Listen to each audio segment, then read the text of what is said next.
So awakening is a very paradoxical thing. Liberation is even more paradoxical. When I talk about awakening, I talk about it often as an event, something that can happen, or describe it as it happened for myself, or I have conversations with people describing how it played out for them. Um, or I'll describe approaches or inquiries um, to access that which I'm referring to when I say awakening. But I have to temper it all continuously by pointing out a very real truth that awakening is not an event. It's more like the absence of events. It's not in time. It's more like realizing the illusion of time, the psychological construct of time being illusory and distorting of our perception. I don't specifically say this, but I know that the mind tends to add this to anything that you'll hear like awakening, and that is that it's what you want, that it's going to solve your problems, that it's some kind of ultimate experience. These are maybe a little more subtextual or a little more assumed by the way the mind operates. As I said yesterday, the ego is kind of like a hammer and everything's a nail. It looks at everything as an object it can find.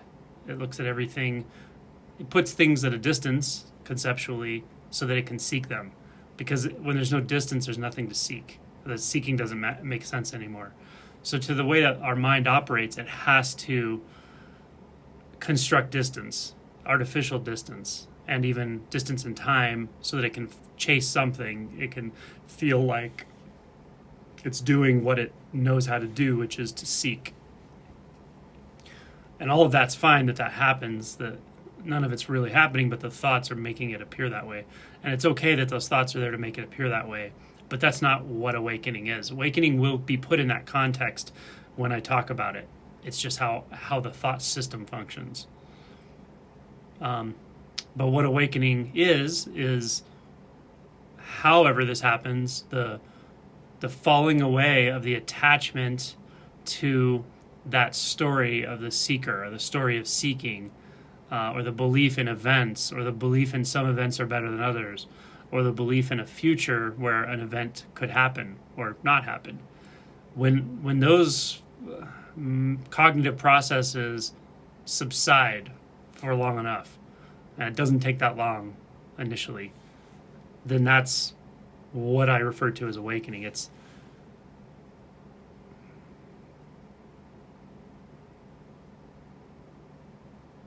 a seeing through the illusion of the endless seeking, the sense that there's someone behind it who needs something, the sense of the hungry ghost that lives behind the eyes,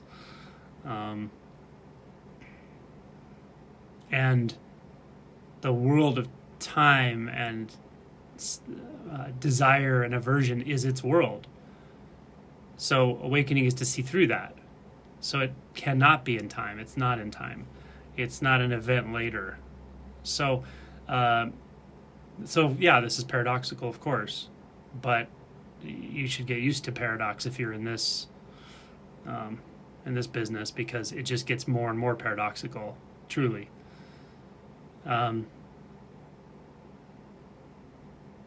There are ways of teaching, pointing and transmitting that some people use that don't even talk about awakening at all, like it's not even a thing, or even literally avoid it. Or if someone asks about it, they're almost, I don't know, discouraged to even talk about the subject. That's, in my opinion, not skillful necessarily. It can work in certain ways, but it's not the whole truth either.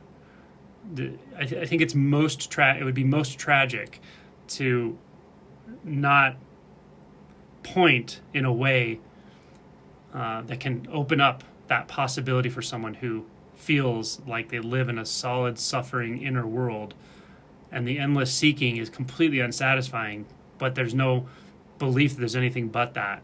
To me, that's more tragic than the side effect of seeking when we start talking about awakening and enlightenment. So, you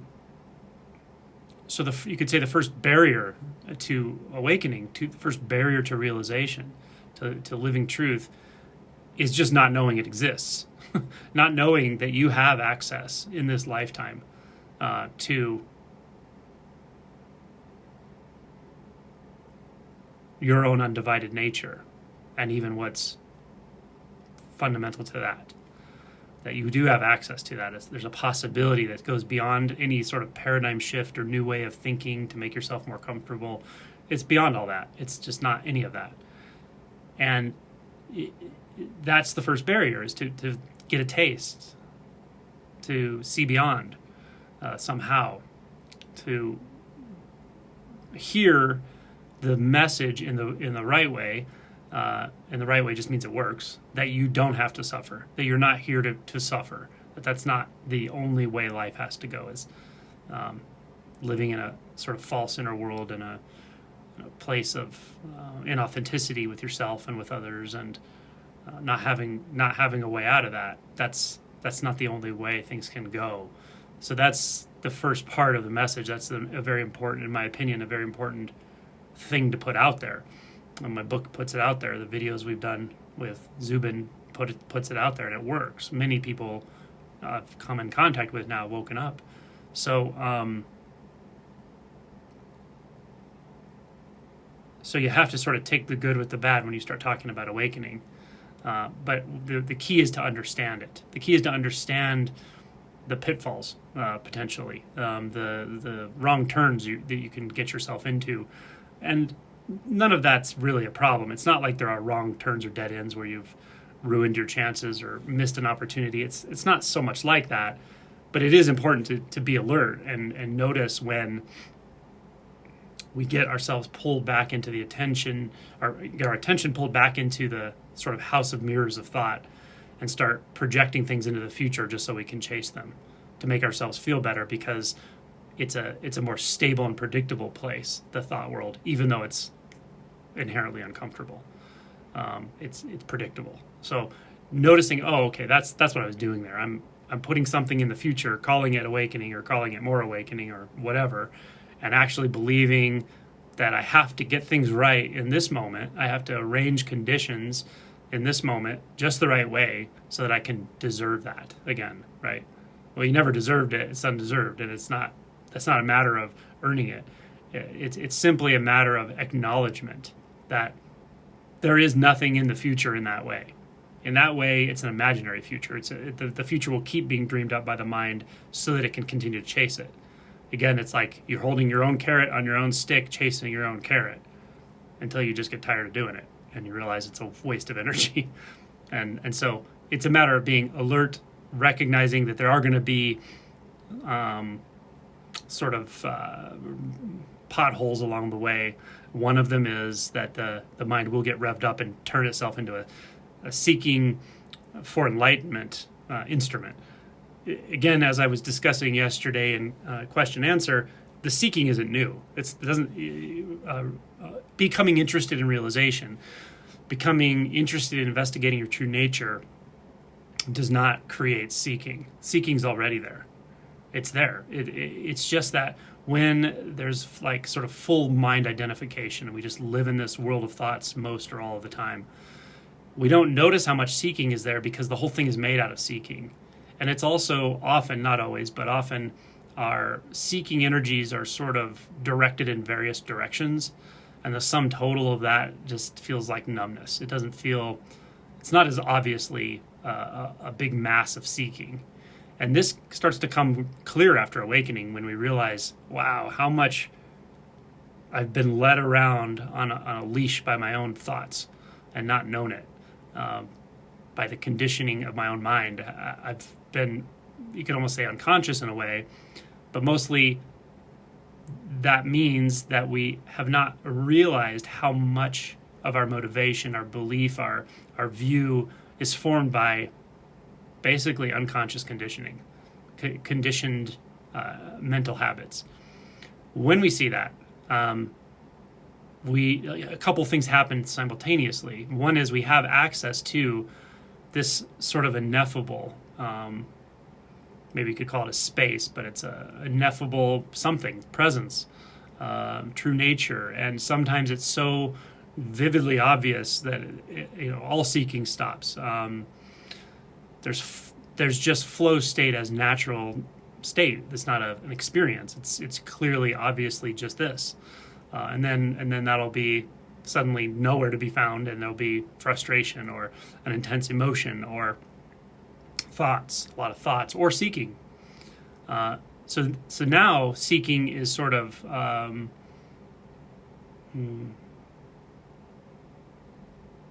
uncovered or revealed in a more direct way. We're more clear on our own internal mechanisms, and that sort of leads to this this interest in deepening, clarifying, attuning to more and more what we tasted, whether it was awakening or a sort of pre-awakening type experience or whatever it was. We orient toward that because we know and remember that it definitely felt more real than what I had taken to be real in the first place. So then the seeking gets sort of, it can get sort of concentrated on that, which is probably a good thing, because if you're going to focus on anything, if you're going to put a lot of attention and energy behind seeking, seek something that leads to a valuable insight. Not that you're going to find it and that leads to the valuable insight, but the seeking of it. Something like, who am I, right? Because when you do that, you're actually turning that seeking energy onto itself. And it has this magical effect that can happen, sort of short circuits itself. And then what's always been here is just naturally revealed. And the seeking can completely stop with that, although it doesn't always right away. So to summarize, it's okay, in my view, in my opinion, and anyone who watches me knows this, it's okay to talk about awakening as a possibility. I just have to be clear that it's right now. It's already right now. What you wake up to is already here right now. It's not later. Can't be later. There might not be a full clarity of it right in this moment, experientially, but even that's not quite true. It's really there. It's just that the inflection of doubt can kind of turn the mind in on itself and become like self-conscious and self-doubting, sort of. And that seems to apply to everything around you.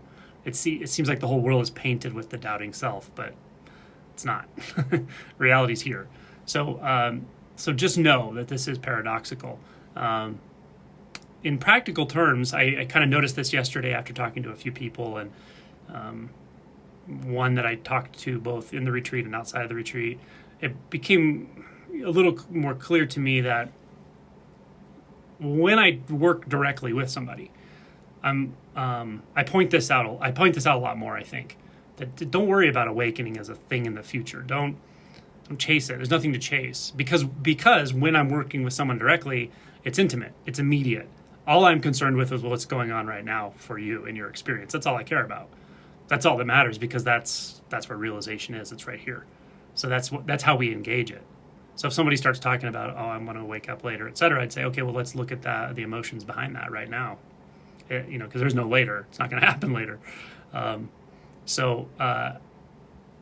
Indirect engagement with someone, or if you're in direct engagement with, say, your practice, like inquiry, it's not necessary to continue to imagine some event later that's going to happen and try to anticipate it, because that doesn't get you anywhere. It doesn't hurt the process either. It's just a sort of a side processing experience of thought, but it doesn't actually have to do with what's here, what's happening right now. because it can't be. Thought can't really know what's here right now. It has to put it in the past or in the future and then expand upon it in a conceptual way.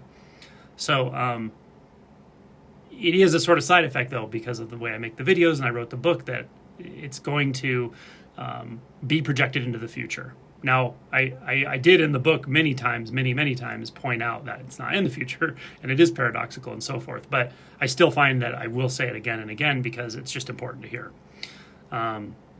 And it's also really fascinating, actually, to engage in paradox, because everything is paradoxical at some point. Everything.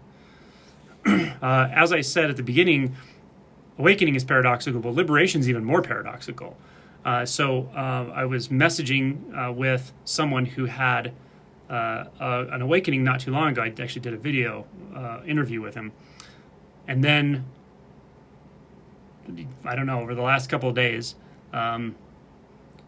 things shifted entirely for him. And it comes to this place where I'll back up and I'll say a couple months ago he asked me a question. People ask me this every once in a while. I always think it's great when they ask. It's funny, but it leads to an interesting conversation. They'll say, "Are you liberated? Do you think do you consider yourself liberated? Do you consider yourself enlightened, or do you suffer?"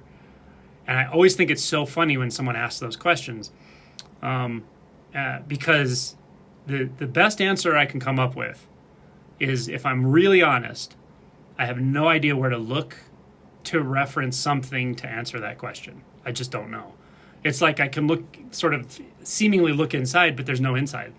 So where am I looking, right? There's thoughts, there's sensations, there's feelings, there's textures, but there's clearly no one apart from those experiencing them. But to even say there's no one is kind of weird, because it's like there never could be anyone. There's no one anywhere for anyone. It's not like the way it seems like we perceive the self is seen clearly at some point to be really nothing but sort of thoughts reflecting one another. So anyway, when I answer a question like that, what I said to him was something like, well, I can't even say I consider myself anything, because I wouldn't know where to look to find out who is it that's considering myself. I can't find that. It's like an infinite loop backwards or something. And then we laughed a little bit and stuff. But today, he actually said to me, he goes, "I know exactly what you mean by that now." He said, "I didn't get what you meant by it before." And I said, "Yeah, I know, because when people ask that, I don't know for sure, but I sense that they think I'm being evasive, or I don't want to answer the question. But I'm actually answering the question in a very, very serious way, a very direct, real way. It's just that there's nothing there. There's just nothing there. It's not like a conceptual nothing. There's nothing formed, nothing solid. There's no inside or outside. So if there's no inside, like, do this thought experiment. If there's no inside and there's no outside, where are you? There's no answer to that question. Yeah. And yet reality makes it so obvious that that's how it is at some point. And then he's experiencing this and he's just like, holy, what the fuck? He's like, this is crazy. I would have never, there's no way I could have imagined this, and I still can't imagine it. And I'm like, I know, it's a very paradoxical world to live in. So the paradox gets deeper, because not only is there not an event that can happen for you, not only does it not happen in time, there's not even a you that it's happening for. It's so strange, right? And that changes a lot, actually. That it's the finding, the clear, obvious finding that there is no one in there. There's no one in anywhere. But when that is seen, it dramatically changes perspective on everything. But not in a really mystical way, not in some kind of mind expanding way, really. It's nothing like that. It's just very simple, very natural, and very formless. But that formlessness isn't like you look at the world and there's nothing there. It's too thin for that. There's nothing looking at the world. There's no world to look at. It's you can say strange things like it's experience coming into being out of nothing, or everything arising from nothing, or something. But even those are just words. Those are terms. It's literally indescribable. and there's no paradigm for it. That's an important distinction. It's not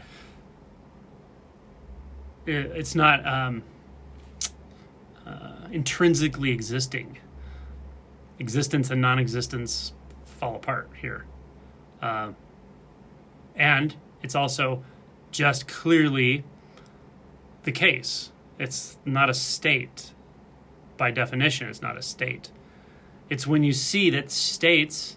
Someone asked me in comments on one of my videos, I noticed, how do you know that what you're describing is unfiltered reality, or whatever term I used, and not a state of the mind?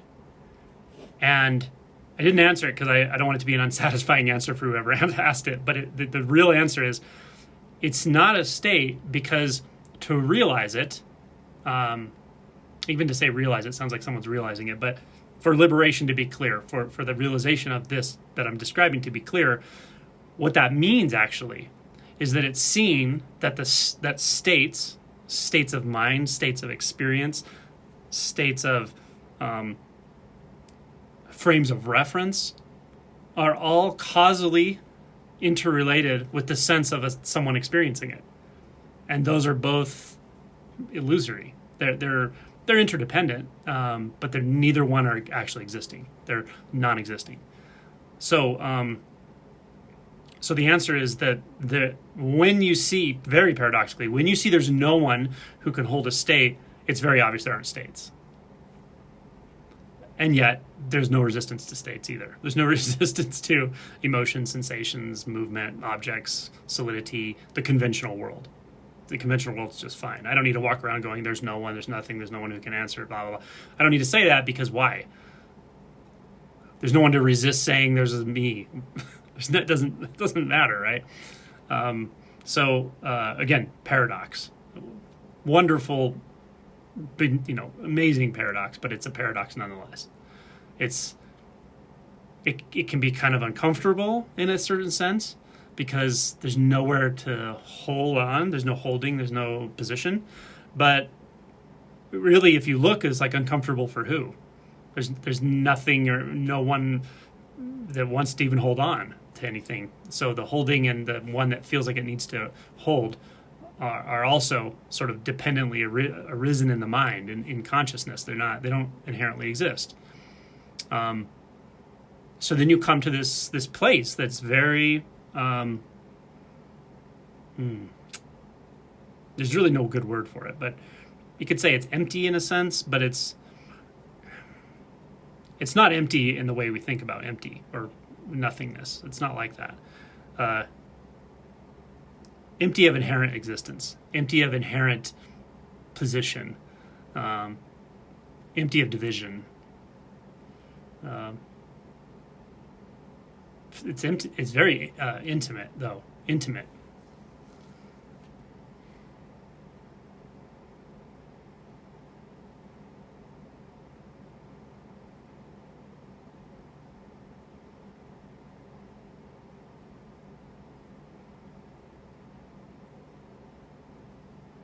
And paradox is a very valuable tool as well, because it really twists up the mind.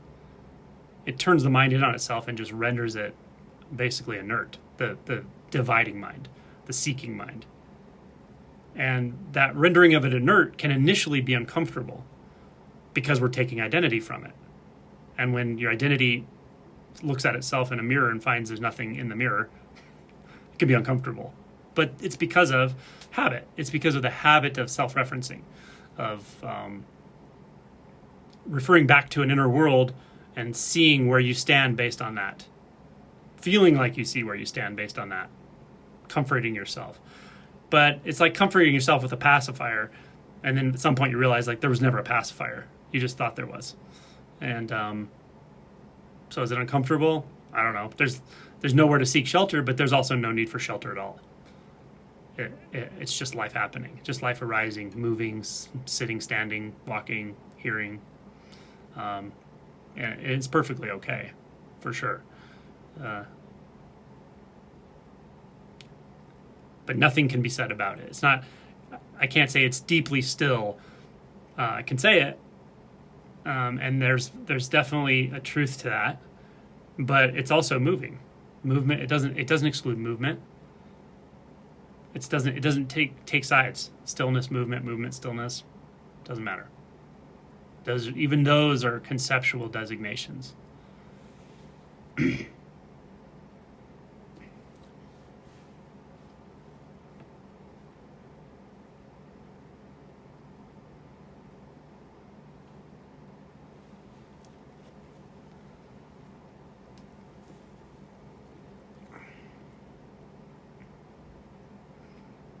So where do you go with paradox? Well, first you sort of force a paradox on yourself when we do self-inquiry. Right? Who am I? And then basically any thought that arises, we recognize, well, that's not who I am, because I'm aware of it. So who am I? So we try to turn back to that again. And at some point, another thought will come, usually. Say, well, I'm the practicer of this. But again, that's a thought. There was something before that thought arose, and there's something here after that thought arose, apparently. So who am I? What am I? Right? And you can just keep going in this way. And it's paradoxical, because you certainly feel like someone. You feel like someone who can choose to practice, or there's something aware. It seems like it, yeah. At the same time, you damn right can't find it. Like, you cannot find it. That's a paradox. So you're forcing the paradox in a way. And it'll feel like and this is another paradox, it'll feel like you're doing that. You'll feel like you're the one doing it. And you can even try to look back for that. Well, shit, who's the one doing this? Who's the one doubting this whole process? Who's the one that's going, I don't know, do I really want to keep inquiring or not inquiring? Well, what does that refer to? Can you find it? And if you just keep touching back into that, the mind can go quiet. It doesn't have to go quiet. That's not a goal. But what renders it quiet is you render it inert. You realize that it's not gonna answer that question for you. But the question's still valuable because you still feel like you're there. You still feel like something's there. It's a valuable question. Conclusions aren't going to help you. Oh, I heard a Buddhist say there's no self, so I can just believe that. Well, it's another thought. There is a self, that's a thought. There's not a self, that's a thought. So then what are you right now? It's not contingent upon any of that stuff. That's where the money is. And it is paradoxical, but it's here.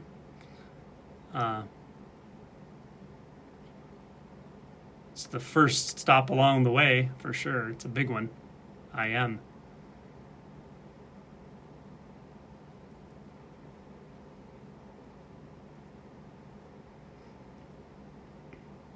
And with that, I guess, deepening or clarifying of the important point that you're not going to solve this problem with the mind. You're not going to solve the problem with mental seeking. Once you digest that, however that happens. Sometimes you just have to beat your head against the wall asking, who am I, and keep looking until it just clicks. But it doesn't always have to go that way. But at some point, it does click that I absolutely am just sure I'm not going to solve this problem with thought, with beliefs about myself, with anything structured in consciousness that says I am this, I am that, I'm not this, I'm not that. All of that you just see, just not the point. Doesn't really touch this. And yet this is still here. Something here. I here. So then you have the opportunity to just rest in that. It's not resting in thought. It's not resting in daydreaming. It's again, paradoxical. It's alert and self-aware, I suppose. There's something that's aware. There's nothing more that it can be aware of without going into a thought than just its own awareness, conscious of its own consciousness. And yet it doesn't have to do anything at all.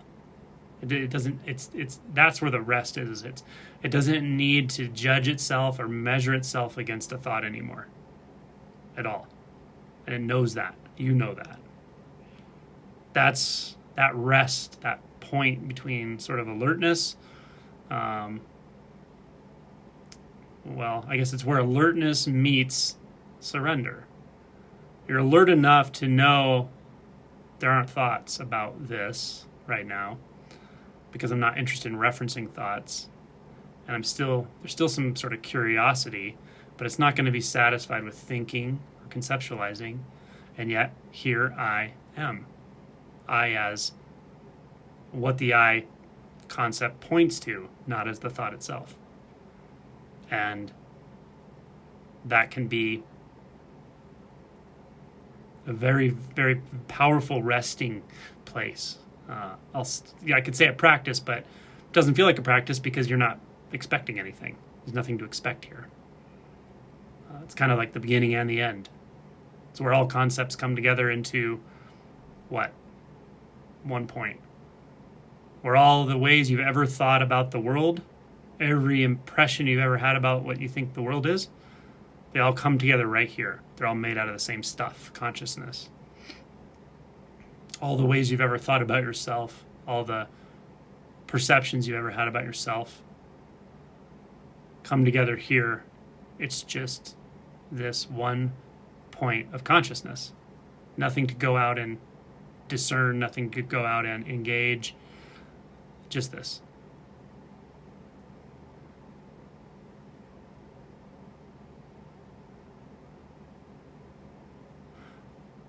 And often with this, we have access to this with various degrees of ease while we're meditating, while we're sitting silently, if we don't call it meditation maybe. When we're in solitude, in retreat settings, it can become more and more clear. But it doesn't stop there. Doesn't stop there. Then what happens when you're not meditating? What happens when you're out there engaged in life? Is it still there? Is it not there? You know it's still there. But you also generally sense for a while that it seems like you lose access somehow, or you get bound up into the thoughts or the mind, into identification, into reaction, into resistance. So now we go deeper. We go deeper into the paradoxical nature of truth.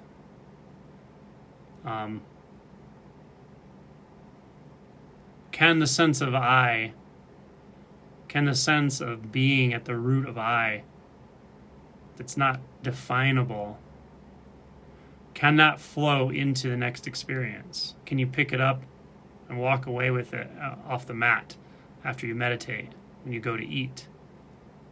And how does that happen?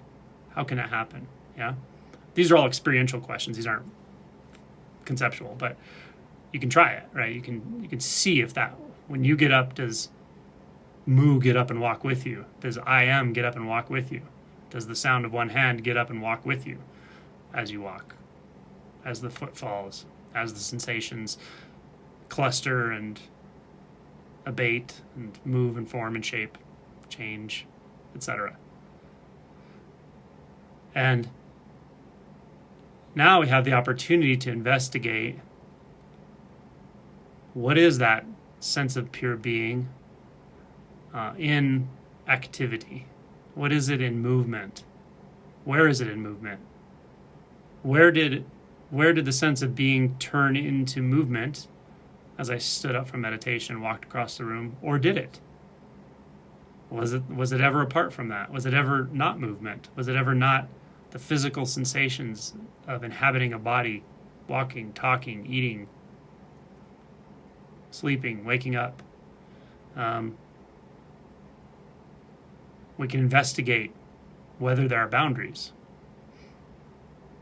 Now, again, if you haven't accepted paradox by now, this will be very challenging, because the skeptical mind will endlessly say, oh, of course there's boundaries. That's a coffee cup, that's a dog, I know those are separate.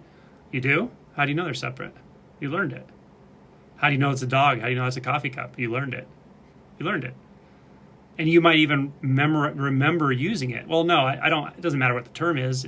The function of it is to pick it up and drink out of it. But you also learned that. Right now, you're remembering that. You're remembering that function. You're referencing memories and thoughts. What if you don't reference memories and thoughts and the hand reaches out and grabs that mug? What is that? See if you can do that without referencing the past or the future or knowledge or self and other. So the next layer of identity after the one that that sort of takes a critical hit with awakening is a more fundamental layer of identity. It's a more it's a preconceived solidity to the world that really is probably fundamental to even the things you learned, but it's not fun. But it's not absolutely fundamental. I think that our nervous systems are complex enough that they start to put together form even as or maybe before we learn the names for the objects of form. So this next layer of identity that we're investigating doesn't really feel like a personal identity now. It's more like we're investigating the identity. Well, it is identity, but it doesn't look like it here.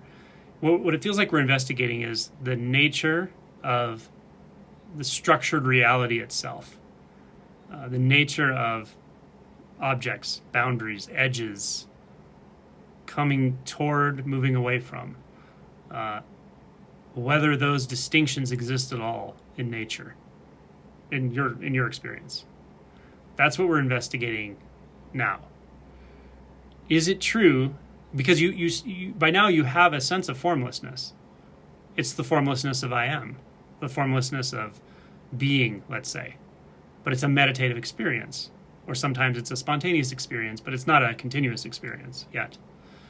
And so what you're investigating now, the deeper paradox here, is how can that formlessness also be that blue cup right there?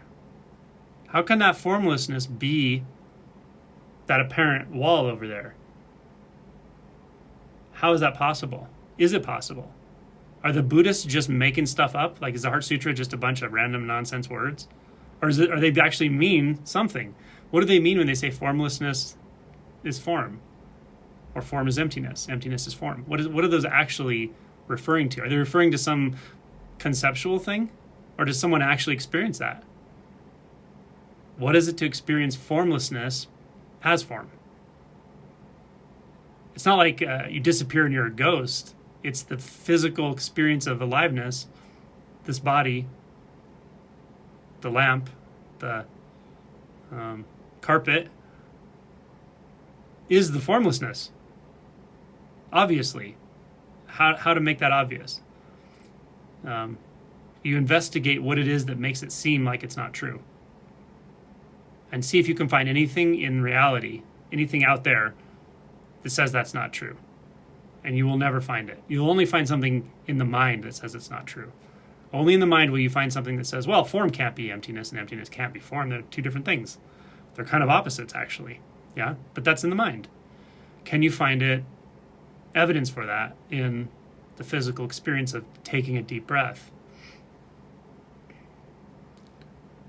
Is taking a deep breath, is that the same experience as beingness, as meditative concentration?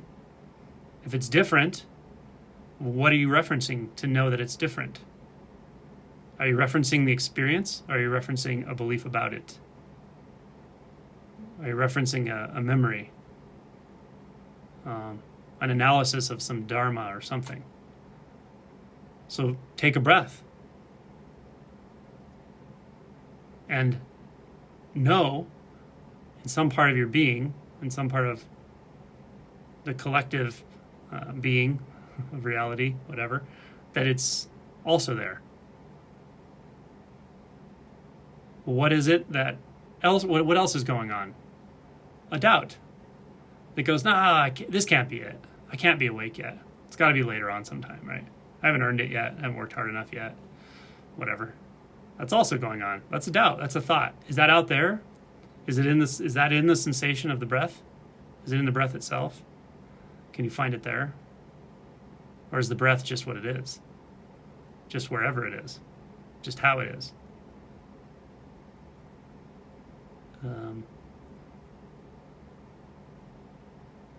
Comes to a kind of unknowing, paradoxical unknowing, because there's a knowing underneath it that is so obvious. That emptiness as form is so clear. It's so much more clear than any thought or doubt or belief or any impression could ever be. But to know that, to have that instinctually obvious clarity, you have to be willing to unknow everything that's obscuring it. You have to unknow doubt. You have to unknow spiritual experience, spiritual knowledge. You have to unknow your conclusions about yourself, good and bad. You have to unknow your conclusions about science that you've learned for now. In this endeavor. This doesn't apply to everything. In the relative world, knowledge matters, of course. Some things are more true than other things, scientifically speaking. But that's not what we're talking about here.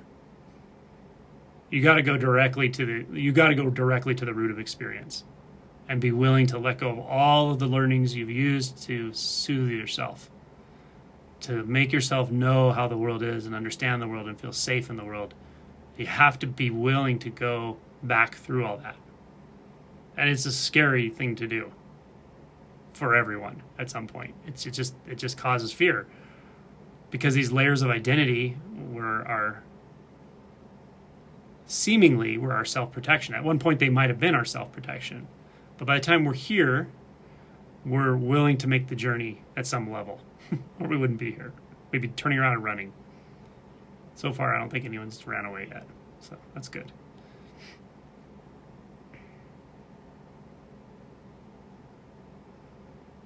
But the fear subsides. The angst subsides. The doubt subsides. Can't make it go away, but it doesn't stay forever, for sure. Why is it such a threat to identity? Well, it's not really because there's no identity to be threatened in the way that we think about it or the way that we try to defend it all the time. And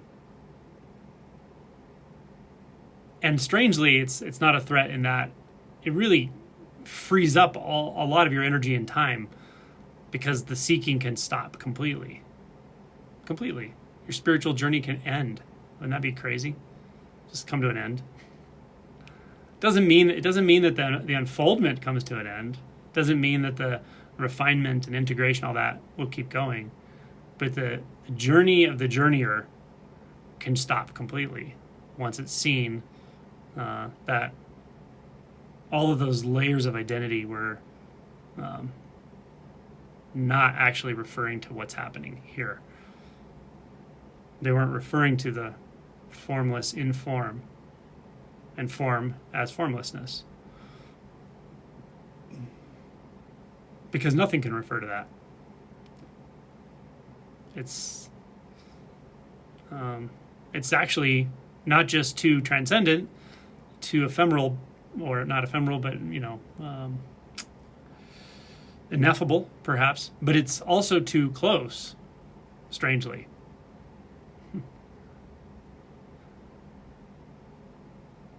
It's like, you ever try to chase somebody that the moment you try to chase them, they moved right towards you when you were a kid or something? It's like that. It's just too close to look for. There's nothing to look for anymore.